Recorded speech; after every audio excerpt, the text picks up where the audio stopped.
Hey everyone, today we're in 1 Samuel chapter 22. Now we're going to continue to look at the life of David who would become the king of Israel. If you'll remember, yesterday we talked about and we went through how David killed a giant, killed a Philistine, Goliath. Now that was in chapter 17 and today we're in chapter 22.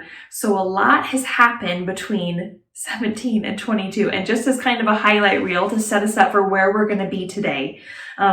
After David kills Goliath, Saul, who was the king at the time, takes an interest in David and sees him as someone of promise.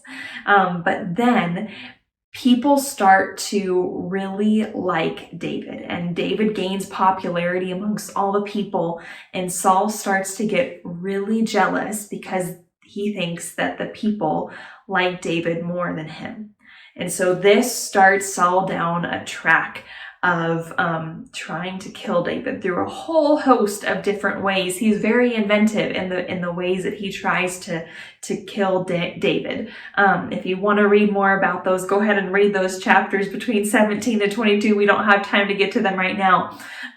But basically where that leads us up to where we are today is that David had married one of Saul's daughters, and Saul's daughter, was able to warn David of a plot that Saul had cooked up in order to kill David. And David is able to escape from the city just in time to be able to thwart Saul's plan to kill him. And so David flees to a cave. And so that's where we pick up today, is that David is in this cave of Adullam. And where we find him both physically and kind of mentally and emotionally is in this cave. If you can imagine, at this time, he's fled, he's lost his job, he's lost his status, he's lost his wife because he had to flee from her, he's lost his best friend, and if that wasn't all enough, the king is trying to kill him. So can you feel that weight? Can you feel the discouragement that David would have felt in this time? The hopelessness, the confusion, the feelings of being lost. As I said, his physical self was in this cave, but I'd imagine that internally he felt just like he was in a cave as well. And so I'm not going to read through some of the verses from this chapter 22 of 1 Samuel. Instead, I want to go and look at a psalm. So some of the best parts about the Psalms is that we get to see a peek into what David was feeling on the inside of when he was going through certain things. And in Psalm 57, we get an instruction that says, a psalm of David regarding the time he fled from Saul and went into the cave. If that wasn't specific enough. So this is how David was feeling in this time. I want you to pay attention to both his feelings, but also his turning to God as well. So let's listen here. Have mercy on me, O God. Have mercy. I look to you for protection. I will hide beneath the shadow of your wings until the danger passes by.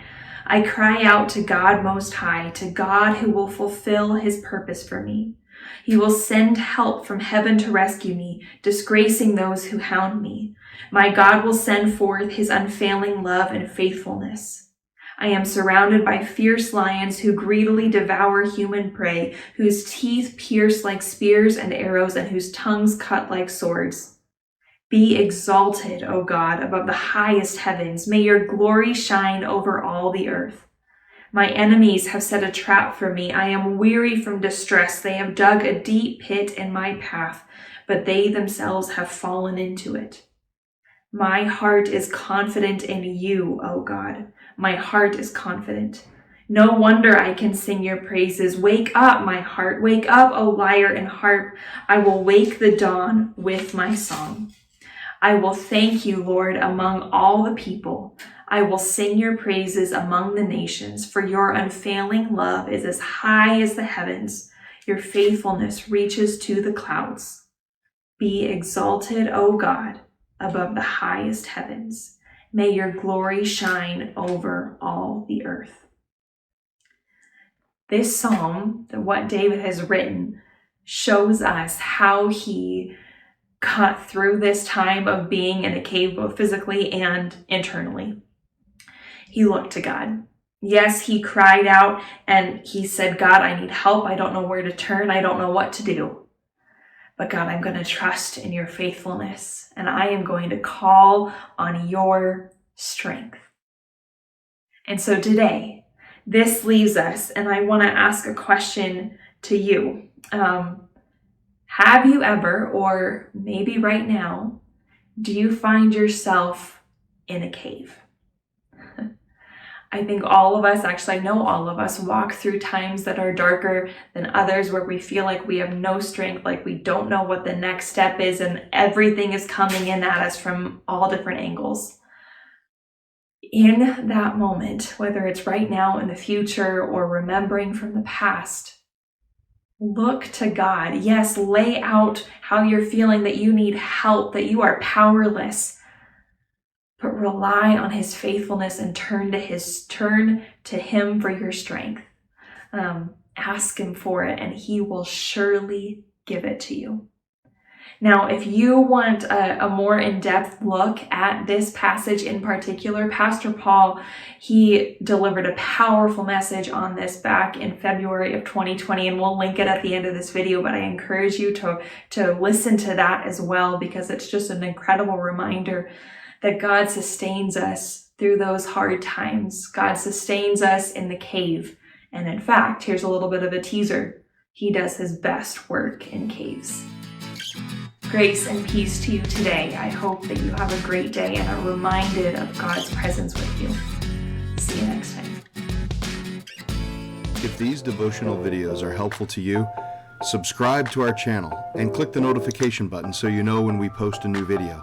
And of course, please share them with others.